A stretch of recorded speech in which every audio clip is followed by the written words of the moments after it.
Il Veneto corre e non si ferma mai. E il Bassanese è un fiore all'occhiello di una regione che produce sì ricchezza, ma che mangia pure suolo, come non mai.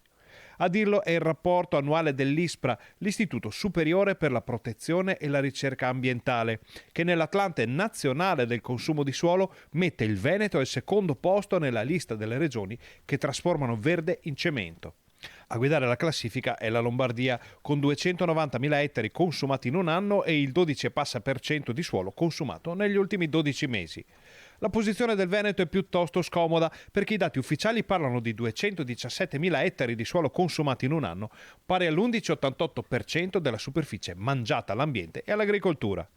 La mappa dell'ISPRA è piuttosto dettagliata e basta aprire la pagina destinata al nord-est e nello specifico al Bassanese per vedere quali volumi di suolo se ne vadano letteralmente in fumo, in asfalto e cemento, in un'area che in passato ha spesso saputo mettere assieme le necessità di sviluppo con le esigenze del comparto primario.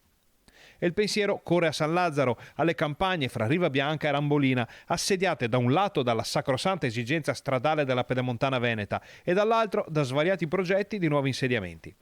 Proprio a causa della vicinanza con la superstrada, quell'area è spacciata, prima o poi diventerà per forza un centro logistico o produttivo, dicono i ben informati.